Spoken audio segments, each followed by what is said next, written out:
ओम नमो भगवते वासुदेवाय। श्रीकृष्ण गोविंद हरे मुरारी।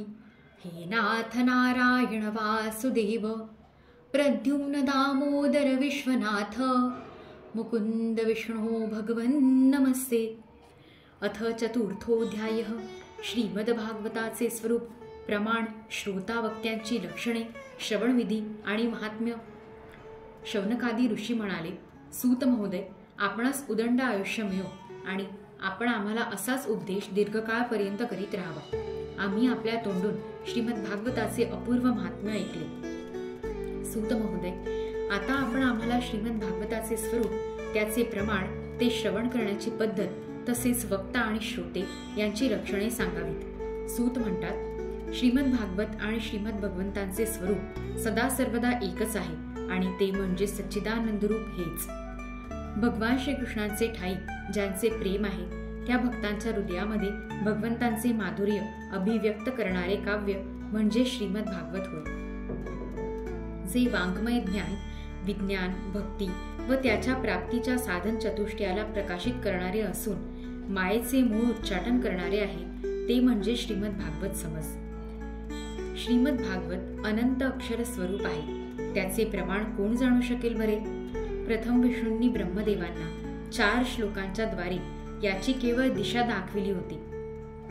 विप्रगण हो, या भागवताच्या अतिशय खोल असलेल्या पाण्यात बुडी मारून त्यातून आपल्यासाठी इष्ट वस्तू प्राप्त करण्यास फक्त ब्रह्मदेव, विष्णू, शंकर इत्यादी समर्थ आहेत। परंतु ज्यांच्या बुद्धी इत्यादी वृत्ती मर्यादित आहेत त्या माणसांनी आपले हित साधावे म्हणून श्री व्यास मुनींनी परीक्षित आणि शुकदेव यांच्यात झालेल्या संवाद रूपाने जे कथन केले त्याचेच नाव श्रीमद भागवत आहे। या ग्रंथांची श्लोक संख्या 18,000 आहे। जे लोक कलिरूप अजगराच्या विळख्यात सापडले आहेत त्यांच्या सुटकेसाठी हाच सर्वोत्कृष्ट उपाय आहे। भगवान श्रीकृष्णांच्या कथांचे श्रवण करणाऱ्या श्रोत्यांविषयी आता सांगतो। उत्तम आणि अधम असे श्रोत्यांचे 2 प्रकार मानलेले आहेत।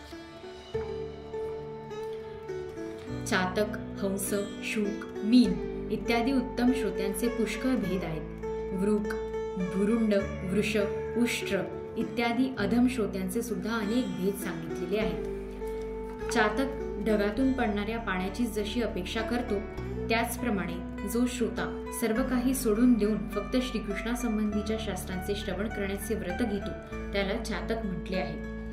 हंस ज्याप्रमाणे पाणी मिसळलेल्या दुधातून शुद्ध दूध तेवढे घेतो त्याचप्रमाणे जो श्रोता अनेक गोष्टी ऐकून त्यातील सार तेवढे घेतो त्याला हंस म्हणतात। ज्याप्रमाणे चांगल्या रीतीने शिकविला गेलेला पोपट आपल्या मधुर वाणीने शिक्षकाला तसेच येणाऱ्या इतरांना सुद्धा प्रसन्न करतो त्याचप्रमाणे जो श्रोता ऐकलेली कथा मधुर वाणीने आणि थोडक्या शब्दात दुसऱ्यांना ऐकवितो व त्या योग्य व्यास व इतर श्रोत्यांना आनंद देतो त्याला शुक म्हणतात। जशी क्षीर समुद्रातील मासोळी मौन धारण करून पापण्या न मिटता पाहत राहून दुग्धपान करते त्याप्रमाणे जो श्रोता कथा ऐकताना डोळ्यांच्या पापण्याही न मिटता आणि तोंडातून एक शब्दही बाहेर न काढता अखंड कथारसाचाच आस्वाद घेत राहतो तो प्रेमी श्रोता मीन म्हटला गेला आहे। वनामध्ये बासरीचा मधुर आवाज ऐकण्यात मग्न झालेल्या हरिणांना लांडगा जसा भयानक ओरडण्याने भिववितो त्याचप्रमाणे मूर्ख माणूस कथा श्रवण करीत असताना रसिक श्रोत्यांना डिवसीत मध्येच मोठ्याने बोलतो तो वृक म्हणावा।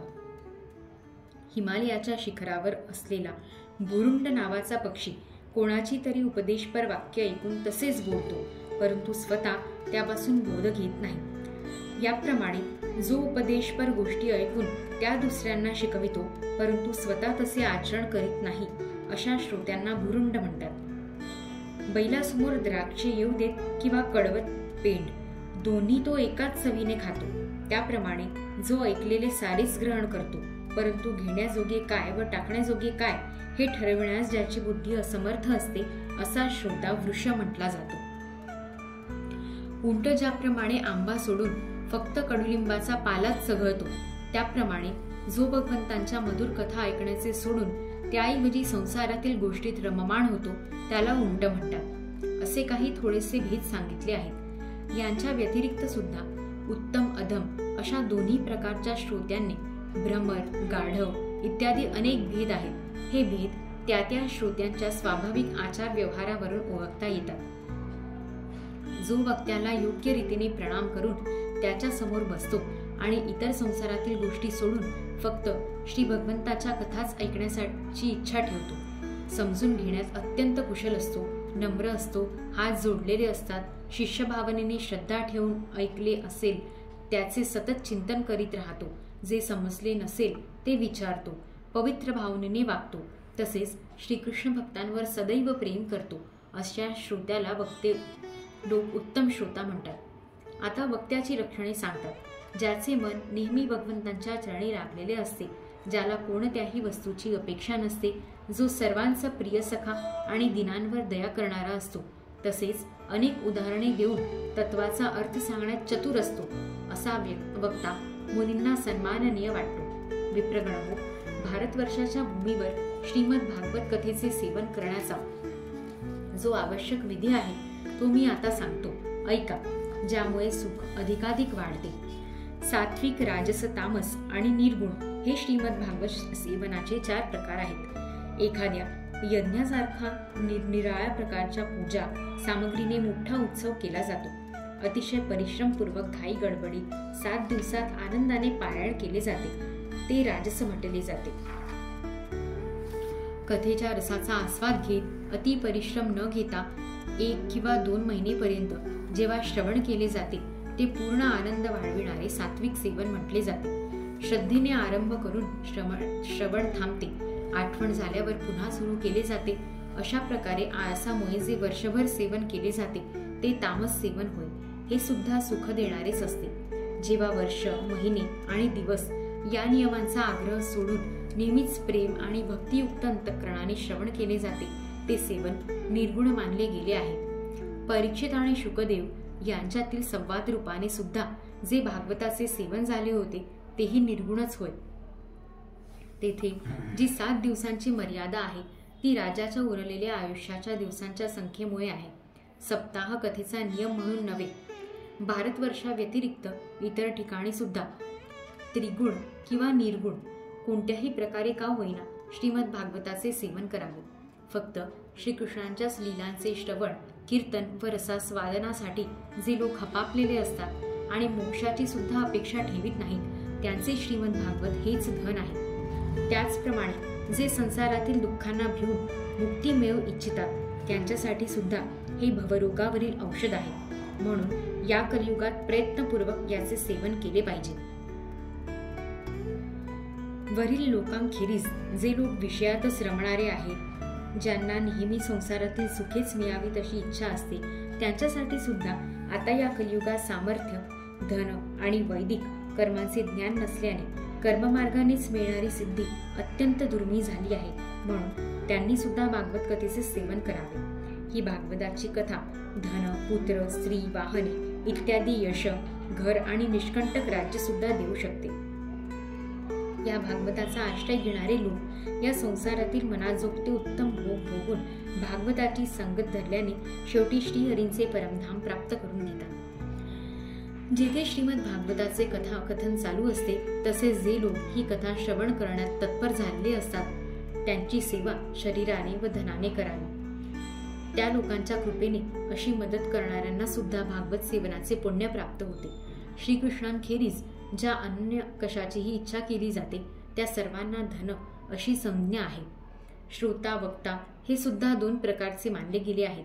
एक श्रीकृष्णांची इच्छा करणारे आणि दुसरे धनाची. जसा वक्ता तसा श्रोता जर असेल तर त्या ठिकाणी कथेच्या सुखामध्ये वाढ होते. जर दोघांचे विचार एकमेकांच्या विरुद्ध असतील तर कथेची गोडी वाढत नाही आणि फळ मिळत नाही. परंतु जर दोघेही श्रीकृष्ण प्राप्तीची इच्छा करणारे असतील तर त्यांना उशिरा का होईना सिद्धी अवश्य प्राप्त होते. धनार्थीचे अनुष्ठान व्यवस्थितपणे पार पडले तरच त्याला सिद्धी प्राप्त होते. परंतु श्रीकृष्णांची इच्छा करणाऱ्याच्या विधीमध्येही काही कमतरता राहिली तरी सुद्धा जर त्याच्या हृदयात प्रेम असेल तर ते प्रेमच त्याच्यासाठी सर्वोत्तम विधी आहे. सकाम पुरुषाने कथा समाप्त होईपर्यंत स्वतः सर्व विधींचे पालन केले पाहिजे. दररोज प्रातःकाळी स्नान व नित्यकर्म पूर्ण करावे. नंतर भगवंताचे चरणामृत घेऊन पूजेच्या साहित्याने ग्रंथ आणि गुरु व्यास यांचे पूजन करावे. त्यानंतर प्रसन्न मनाने श्रीमद भागवताची कथा सांगावी किंवा ऐकावी. दूध किंवा हविष्यान्नाचे भोजन मौन पाळून करावे. दररोज ब्रह्मचर्याचे पालन करून भूमीवर झोपावे. क्रोध आणि लोभ यांचा त्याग करावा. दररोज कथा संपल्यानंतर कीर्तन करावे आणि कथा समाप्त होईल त्या दिवशी रात्री जागरण करावे. ब्राह्मणांना भोजन घालून त्यांना दक्षिणा देऊन संतुष्ट करावे. कथेचे वाचन करणाऱ्या गुरुला वस्त्र, अलंकार इत्यादी देऊन गायीचेही दान करावे. अशा प्रकारे विधान पूर्ण केल्याने माणसाला स्त्री, घर, पुत्र, राज्य, धन इत्यादी जे जे पाहिजे ते सर्व मनोवांछित फळ प्राप्त होते. परंतु हा सकाम भाव वाईटच. श्रीमद भागवताच्या कथेला तो शोभत नाही. ही कथा वाचून व ऐकून श्रीमद भगवंतांच्या ठिकाणीच प्रेम निर्माण झाले पाहिजे, प्रपंचावर नव्हे. श्री शुकदेवांनी सांगितलेले हे श्रीमद भागवत शास्त्र कलियुगामध्ये साक्षात श्रीकृष्णांची प्राप्ती करून देणारे आणि नित्य प्रेमानंद रूप फळ देणारे आहे. अध्याय 4 समाप्त. इति श्री स्कंदे महापुराण 81 संहितायां द्वितीय वैष्णवखंडे श्रीमद भागवत महात्म्ये भागवत श्रोतृ वक्तृ लक्षण श्रवण विधि निरूपणं नाम चतुर्थोऽध्यायः. समाप्तमिदं श्रीमद्भागवत महात्म्यं.